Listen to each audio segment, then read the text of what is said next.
नमस्कार साथियों, स्वागत है संदीपनी क्लासेस में। और आज हम फिर से उपस्थित हुए एक नए वीडियो के साथ। और आज हम चर्चा करने वाले हैं टॉप मोस्ट 40 एमसीक्यूज के बारे में, जो एनसीईआरटी कक्षा 12th बायोलॉजी से लिए गए हैं। और चैप्टर का नाम है मानव स्वास्थ्य और रोग, ह्यूमन हेल्थ एंड डिजीज, जो कि नीट और ऑल कॉम्पिटिटिव एग्जाम प्रिपरेशन के लिए समान रूप से उपयोगी हैं। और अगर आप एकेडमिक के विद्यार्थी हैं तो आपके लिए तो ये बने ही हुए हैं, क्योंकि आपकी आगामी बोर्ड की परीक्षा 2026 बहुत जल्द शुरू होने वाली है। तो उसको टारगेट करते हुए मैंने ये प्रश्नों की श्रृंखला लगाई है आज। और इसको आप पूरा देखें, शिद्दत के साथ देखें, नोट डाउन करते रहें, आपको प्रश्न यहां से मिलेंगे। तो चलिए शुरू करते हैं आज की इस बेहतरीन श्रृंखला को। सबसे पहला क्वेश्चन है, the most serious type of malaria is caused by. सबसे गंभीर मलेरिया का कारण क्या है? देखिए, मलेरिया को फैलाने वाला जो परजीवी है, जो पैरासाइट है, हम उसको प्लाज्मोडियम के नाम से जानते हैं। आप जानते हो, उसको प्लाज्मोडियम कहते हैं, ठीक है। और प्लाज्मोडियम की अलग अलग स्पीसीज हैं, जैसे प्लाज्मोडियम मलेरियाई, प्लाज्मोडियम ओवेल। आप नोट डाउन कर ले अपने रजिस्टर में, क्योंकि क्वेश्चन यहां से भी आता है, ठीक है। प्लाज्मोडियम वाइवेक्स और प्लाज्मोडियम फेल्सीपेरम। फॉन्ट थोड़े हो, छोटे हैं थोड़े से, आपको नहीं दिख रहे हो तो मैं बोल रहा हूं, आप अपने रजिस्टर में नोट डाउन कर लें। वीडियो को पॉज करें और नोट डाउन करें। हाँ, वीडियो अगर आपको अच्छा लगे तो वीडियो को लाइक करें और अपने फ्रेंड्स के साथ शेयर करें, ठीक है। और आपसे एक रिक्वेस्ट ये है कि इसी प्रकार के और इंपॉर्टेंट वीडियोज आपको मिलते रहेंगे, तो संदीपनी क्लासेस को सब्सक्राइब कर लें, बेल आइकन दबाना ना भूलें और ऑल पर क्लिक करें, जिससे वीडियो डलते ही आपको तुरंत नोटिफिकेशन जाए, जिससे आप वीडियो को देख पाएं और अपनी तैयारी को और बेहतर बना पाएं। तो यहां पर प्लाज्मोडियम की 4 स्पीसीज के नाम हैं, वाइवेक्स, फेल्सीपेरम, प्लाज्मोडियम मलेरियाई और प्लाज्मोडियम ओवेल। तो इसका सबसे गंभीर या फिर घातक, गंभीर की जगह पर घातक शब्द भी आ जाए तब भी आपको यही आंसर करना है। और इसका राइट आंसर है प्लाज्मोडियम फेल्सीपेरम। प्लाज्मोडियम फेल्सीपेरम से होने वाला जो मलेरिया है वो सबसे सीरियस टाइप का है, ठीक है। तो मैंने इससे संबंधित एक क्विक रिवीजन, 30 मिनट का शो, ओनली 30 मिनट में मैंने पूरे चैप्टर को क्विक रिवीजन के थ्रू पूरा कंप्लीट करवाया है, तो आप उसको भी देखें, वहां पर भी मैंने इससे संबंधित चर्चा की है। अगला प्रश्न है, क्वेश्चन नंबर दूसरा है, which toxin release during RBC rupture cause fever. विष, ऐसा विष जो मलेरिया ज्वर उत्पन्न करता है, अर्थात प्लाज्मोडियम का संक्रमण अगर बॉडी में होता है। प्लाज्मोडियम की स्टेज है स्पोरोजोइट। जब मादा एनाफिलीज हमें काटती है, मादा एनाफिलीज जब हमें काटती है तो स्पोरोजोइट को हमारे ब्लड में छोड़ देती है। वो स्पोरोजोइट ब्लड के थ्रू लीवर के पास जाता है, वहां से ग्लाइकोजन मतलब दावत उड़ाता है, खूब सारा भोजन खाता है, रिप्रोडक्शन करता है, अपनी संख्या बढ़ाता है, और ये आरबीसी पर अटैक करता है। और जब आरबीसी फटती है तो आरबीसी में से एक पदार्थ बाहर निकलता है, जिसकी वजह से कंपकपी के साथ हमें तेज बुखार आता है। उस पदार्थ का नाम आपको बताना है कि जब आरबीसी रैप्चर होती है, आरबीसी जब फटती है, तो हमें जो मलेरिया रोग का लक्षण आता है, जिसमें कंपकपी के साथ तेज बुखार आता है, उस रसायन का नाम है हीमोजॉइन। तो आरबीसी के फटने पर जो पदार्थ बाहर निकला उसका नाम है हीमोजॉइन। इसका ऑप्शन नंबर बी सही है, हीमोजॉइन, ठीक है। मैं लिख देता हूं, अगर आपको फॉन्ट नहीं दिख रहा हो तो हीमोजॉइन कहते हैं उसे, ठीक है। अगला प्रश्न देखें, और अगला प्रश्न है, which organism cause amoebic dysentery. Amoebic पेचिस किसके द्वारा होता है? नाम से पता लग रहा है, अमीबिक मतलब हमें याद रखना है अमीबा। अब आप ऑप्शन में देखिए, अमीबा कहां लिखा है, जहां अमीबा होगा वही आपका आंसर होगा।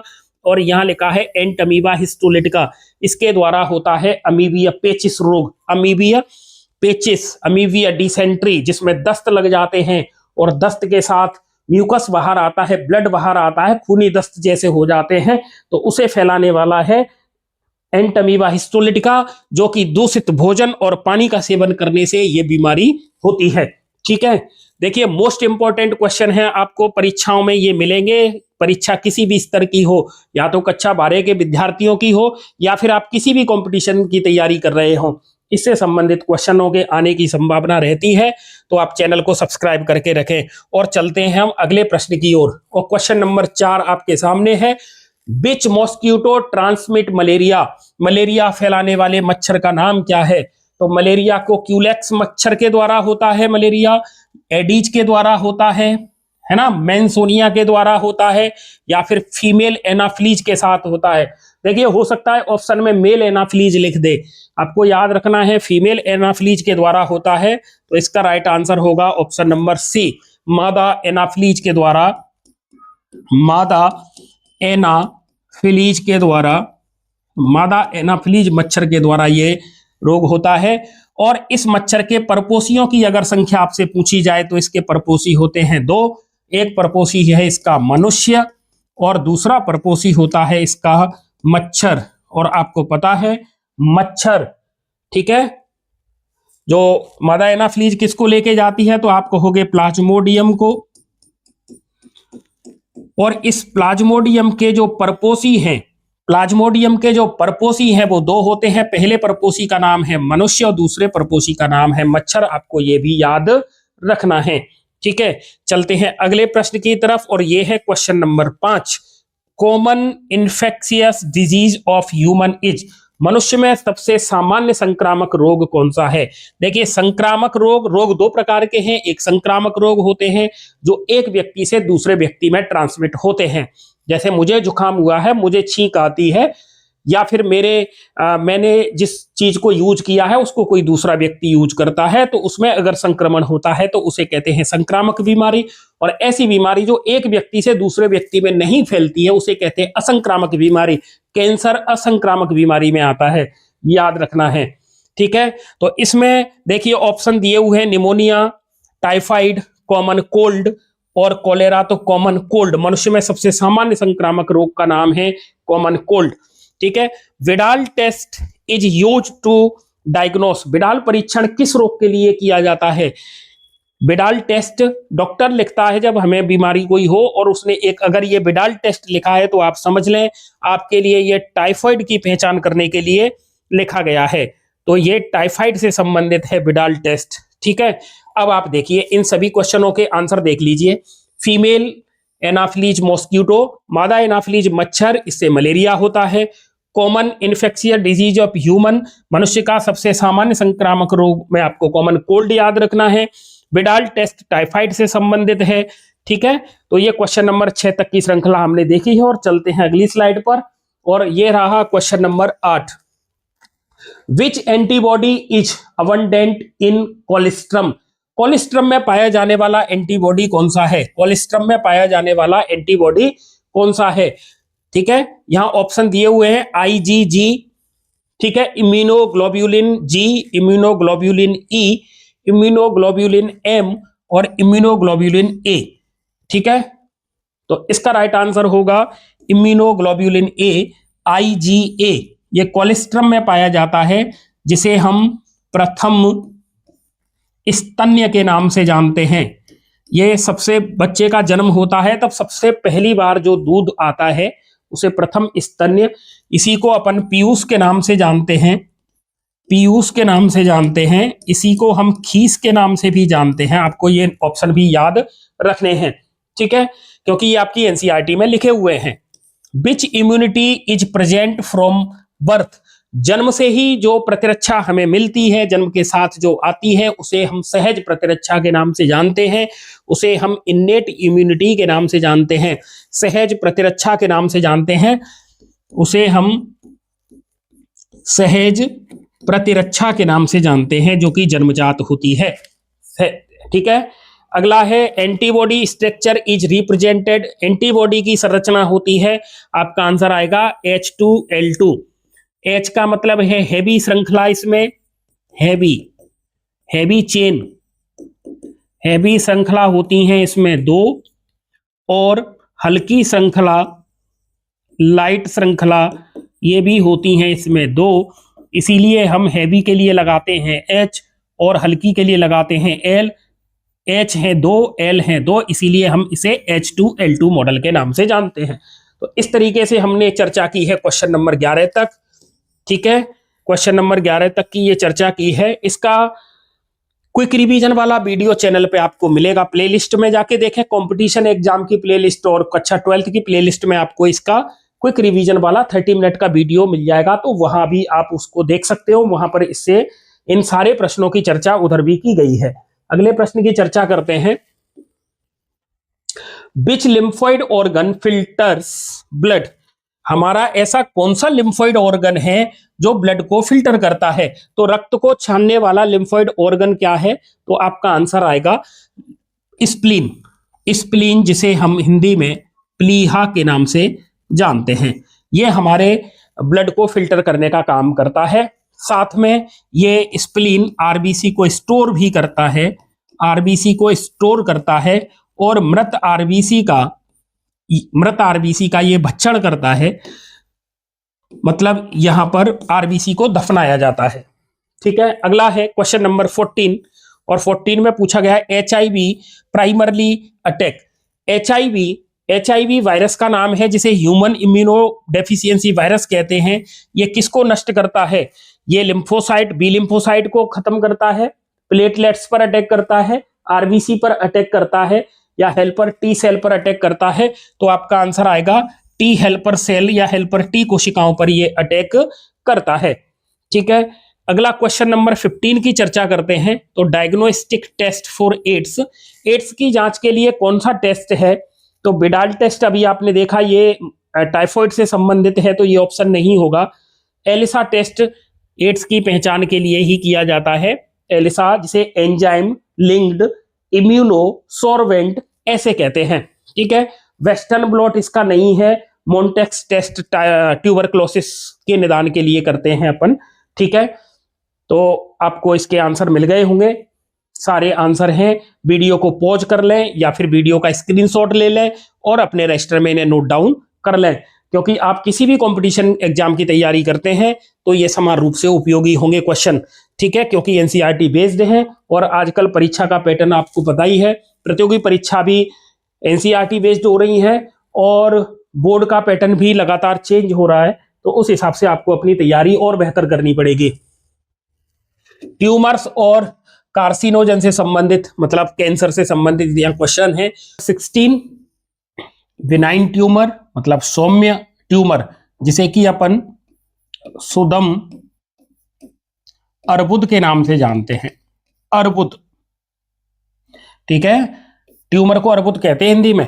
तो विनाइन जो ट्यूमर है, सौम्य ट्यूमर है, ये स्प्रेड रैपिडली, तो आप कहोगे कि नहीं होता है, रिमेन्स लोकेलाइज्ड, ये सीमित रहता है। ठीक है, तो ये इसका ऑप्शन सही होगा, ऑप्शन नंबर सी इसका राइट आंसर है। सो मेटास्टेसिस, ये मेटास्टेसिस सो नहीं करता है। डेस्ट्रॉय टिश्यू, ये ऑप्शन नहीं होंगे, इसका राइट आंसर होगा ऑप्शन नंबर सी। ठीक है, और चलते हैं अगले प्रश्न की तरफ।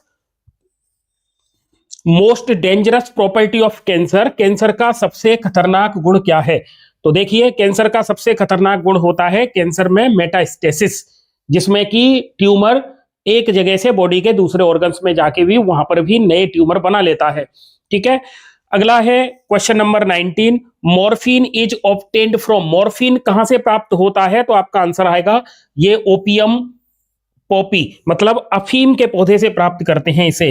ये अफीम का पौधा जो होता है, तो अफीम के पौधे से इसे प्राप्त करते हैं। अफीम के पौधे पर कैप्सूल पाया जाता है, कैप्सूल, और कैप्सूल भी कैसा होना चाहिए? तो आपका आंसर आएगा कच्चा कैप्सूल, उस पर चीरा लगा देते हैं, जैसे ये कैप्सूल है इस तरीके का, तो इस अफीम के पर इस पर एक चीरा लगा देते हैं, जिससे व्हाइट रंग का, सफेद रंग का दूध जैसा पदार्थ बाहर निकलता है, जो सूख जाता है, तब उसे खुरचकर अपन निकाल लेते हैं और उसी से अपन ये मॉर्फिन प्राप्त कर लेते हैं। ठीक है, क्वेश्चन नंबर 20 की चर्चा करते हैं। कोकेन, देखिए अपन ड्रग्स और रिसेप्टर्स की बात कर रहे हैं। Cocaine is obtain from, cocaine प्राप्त किया जाता है पेपेवर से, दथूरा, जैसे डेट्यूरा इनोक्सिया या दथूरे का पौधा जो होता है, जो भोले बाबा पर अपन चढ़ाते हैं, जो उसमें गेंद जैसी संरचना जो दिखती है, वही दथूरा है ना। कैनाबिस और इरिथ्रोजाइलम कोका, इरिथ्रोजाइलम कोका। ठीक है, कोकेन प्राप्त होता है इरिथ्रोजाइलम कोका से, इसका राइट आंसर होगा ऑप्शन नंबर डी। तो आप इसे अपने रजिस्टर में नोट डाउन कर लें। Receptor acts upon Y cannabinoids, cannabinoid किस रिसेप्टर पर कार्य करता है? डोपामीन कैनाबिनोइड रिसेप्टर पर। ठीक है, तो ये किस पर काम करेगा? नाम से ही पता लग रहा है, कैनाबिनोइड रिसेप्टर्स पर ये एक्ट करता है। Hormone released by nicotine stimulation. Nicotine किस हार्मोन को उत्तेजित करता है? तो आपका राइट आंसर आएगा एड्रीनलिन। एड्रीनलिन हार्मोन इसका राइट आंसर है, इसको ये स्टिमुलेट करता है। तो आप इनके आंसरों को लिख, क्वेश्चन और आंसर को नोट डाउन कर लें और चलते हैं अगली स्लाइड पर। Question number 24, risk of intravenous drug. Intravenous drug का सेवन मुख्यतः खतरा बढ़ाता है, तो आपका राइट आंसर आएगा एड्स और हेपेटाइटिस बी का। इंट्रावेनस का मतलब सुई के द्वारा ड्रग को लेना, अंतः सिरा के द्वारा, सिरा जो हमारे ब्लड में ऑर्गन्स से हार्ट के लिए ब्लड लेके जाती हैं, जिसमें डीऑक्सीजनेटेड ब्लड रहता है, उसके द्वारा ड्रग का सेवन करते हैं तो एड्स का और हेपेटाइटिस बी का खतरा सबसे ज्यादा रहता है, इनके होने की संभावना अधिक रहती है। ठीक है, तो इस तरीके के जो नशीले पदार्थ हैं या ड्रग के सेवन से, किसी भी प्रकार का नशीला पदार्थ हो, ड्रग हो, उसके सेवन से बचना चाहिए, क्योंकि ये हमारे स्वास्थ्य के लिए बहुत ही खराब होते हैं। ठीक है, क्वेश्चन नंबर अगला है, वैक्सीनेशन प्रोवाइड्स। टीकाकरण प्रदान करता है। टीकाकरण से हमें क्या मिलेगा? टीकाकरण क्यों कराते हैं? तो देखिए, टीकाकरण के थ्रू इनएक्टिव या फिर किल्ड टाइप के जो एंटीजेंस होते हैं उनको बॉडी में एंटर करा देते हैं, हमारी बॉडी उनको उनके खिलाफ एंटीबॉडी बना लेती है, उसकी मेमोरी रहती है, और अगर दोबारा से कोई इन्फेक्शन अगर ओरिजिनल वे में अगर हो तो वो उसे तुरंत मार देती है। ठीक है, इसका मतलब ये किसका उदाहरण होगा? तो ये सक्रिय प्रतिरक्षा का एक तरीके का उदाहरण है, तो इसका आंसर होगा एक्टिव एक्वायर्ड इम्यूनिटी। ठीक है, एक्टिव एक्वायर्ड इम्यूनिटी इसका राइट आंसर होगा। और क्वेश्चन नंबर अगला है, और अगले क्वेश्चन में पूछा जा रहा है antibody causing allergy reactions. Allergy का मुख्य जो एलर्जी के लिए जो रेस्पॉन्सिबल है उसके लिए राइट आंसर आएगा इम्यूनोग्लोब्युलिन ई। ठीक है, एलर्जी ई, इस तरीके से आप ट्रिक से याद कर लें तो आप कमेंट में बताएंगे कि आईजीए किसके लिए रेस्पॉन्सिबल है। आईजीए किसके थ्रू? मां से बच्चे में जाता है। ठीक है, चलो अगले प्रश्न की चर्चा करते हैं। ऑटो इम्यून डिजीज का एग्जाम्पल बताइए। स्व प्रतिरक्षा रोग का उदाहरण क्या है? और स्व प्रतिरक्षा रोग का उदाहरण है रूमेटॉइड आर्थराइटिस। रूमेटॉइड आर्थराइटिस, देखिए डायबिटीज इंसुलिन की कमी से होता है ना, कैंसर ऑन्कोजीन, है ना, या फिर तंबाकू के सेवन से, धूम्रपान करने से, इनकी वजह से होता है, जिसमें अनलिमिटेड सेल डिवीजन हो जाता है, सामान्य कोशिका कैंसर कोशिकाओं में बदल जाती है। एड्स एचआईवी वायरस के द्वारा होता है, जो रेट्रोवायरस होता है। क्वेश्चन नंबर अगले की चर्चा करते हैं, और इसमें पूछा जा रहा है organ matures T lymphocyte. T lymphocyte का परिपक्वन कहां होता है? तो आपका राइट आंसर आएगा कि सर टी लिम्फोसाइट को ट्रेनिंग मिलती है थाइमस में, इसका मतलब वो मैच्योर होते हैं थाइमस के अंदर। ठीक है, main lymphoid tissue is mucosa.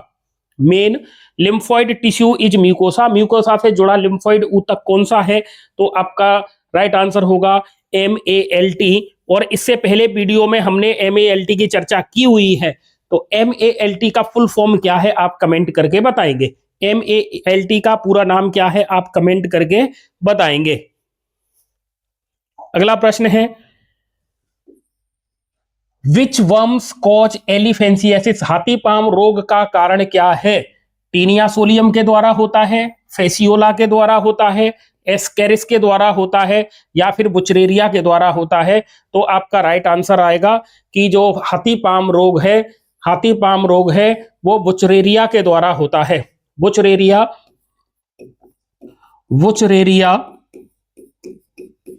ब्रंको फटाई और बुचरेरिया मेलाई, ये आपको नाम याद रखने हैं। इनके द्वारा एलिफेंसियसिस रोग होता है, जिसे अपन हाथी पाम रोग के नाम से जानते हैं। इससे हाथी पाम रोग में, ठीक है, जो हमारा पांव है वो सूज जाता है और वो हाथी के पैर के जैसा होता है। लेकिन आपको इसमें यह याद भी रखना है कि इस रोग में जनन अंग भी प्रभावित होता है, क्योंकि ऑप्शन में कभी आ जाए तो पैर तो प्रभावित हो ही रहा है, लेकिन इसमें जनन अंग भी प्रभावित होता है। और अगला क्वेश्चन है question number 33, fungal infection causing ringworm. ऐसा कवक जिसके द्वारा दाद रोग होता है, तो आपका आंसर आएगा ट्राइकोफाइटोन। क्या आंसर आएगा? ट्राइकोफाइटोन। एस्परजिलस इसका आंसर नहीं है, पेनिसिलियम नहीं है और ईस्ट नहीं है। आप कमेंट करके बताएंगे एक कोशिकीय यूनिसेल्यूलर फंजाई का नाम क्या है। ठीक है, यूनिसेल्यूलर फंजाई का नाम क्या है? ऑप्शन, ये 4 ऑप्शन है ए बी सी डी, इन्हीं में से आंसर है HIV जीनोम। HIV का जो जीनोम है वो क्या होता है? डबल स्ट्रैंडेड DNA होता है, डबल स्ट्रैंडेड RNA होता है, सिंगल स्ट्रैंडेड DNA होता है, या फिर सिंगल स्ट्रैंडेड RNA होता है। तो आप कहोगे कि सर इसका राइट आंसर है सिंगल स्ट्रैंडेड RNA। इसका राइट आंसर है सिंगल स्ट्रैंडेड RNA। तो इस तरीके से आपको ये ऑप्शन याद रखने हैं। ठीक है,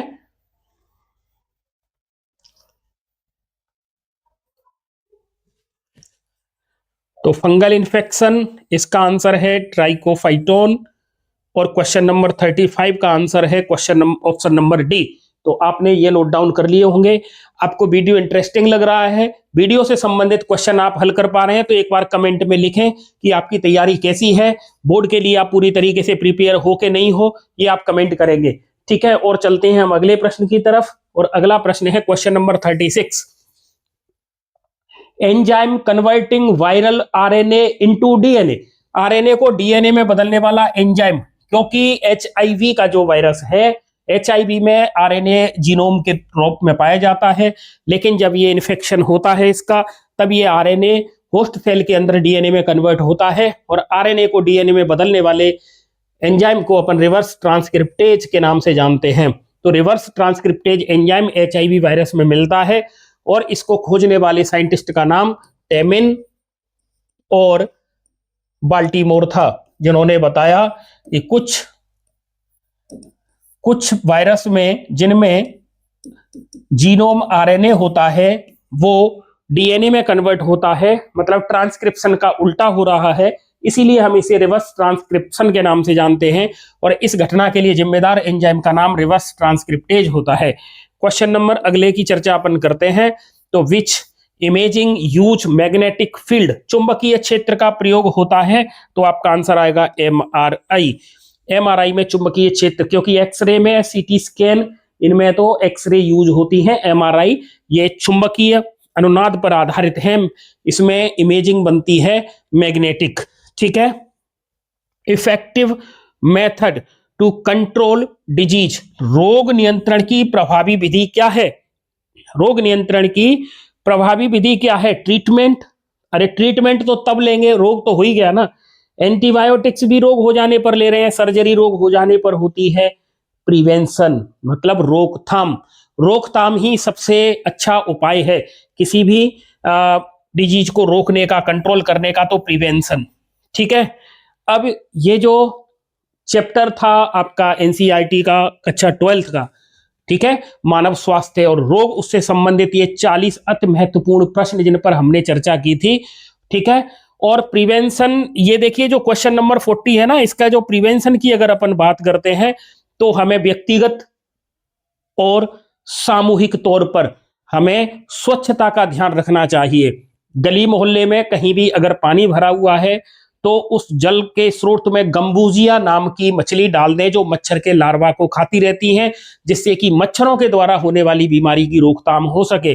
साथ में मच्छर द्वारा होने वाली जो बीमारी है उसके लिए अपन मच्छरदानी का उपयोग करते हैं, मच्छरों को मारने की और भी बहुत सारी विधि हैं।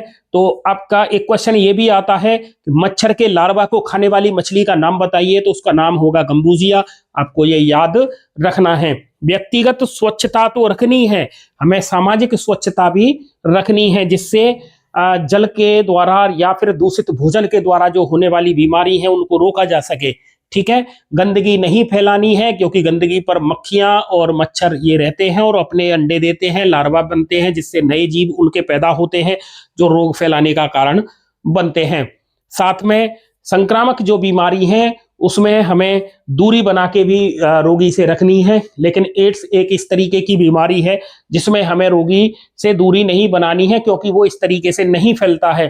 क्योंकि एड्स का फैलने का कारण होता है ब्लड या फिर शरीर से स्रावित होने वाली द्रव, केवल इन्हीं माध्यमों से वो फैलता है। हाथ मिलाने से, छूने से या साथ रहने से एड्स नहीं फैलता है। तो एड्स के जो व्यक्ति हैं, अगर किसी को हो गया है तो उसके साथ सहानुभूति की भावना रखें, उसे समाज से अलग थलग हमें नहीं करना है, क्योंकि वो हीन भावना से जब ग्रसित होते हैं तो वो गलत कदम भी उठा लेते हैं। अब उनके साथ जो हो गया है सो वो भुगत ही रहे हैं। ठीक है, इस तरीके से हमने 40 महत्वपूर्ण क्वेश्चनों पर चर्चा की थी और आपकी परीक्षा के लिए बेस्ट ऑफ लक। ठीक है, और आप अपनी तैयारी इसी तरीके से जोर शोर से रखें।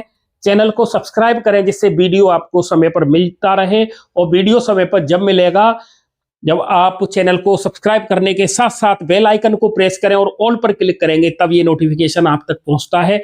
आप अपने साथियों की, सहयोगियों की सहायता भी कर सकते हैं वीडियो को लाइक और शेयर करने के साथ साथ। ठीक है, मिलते हैं अगले वीडियो में, तब तक के लिए जय हिंद।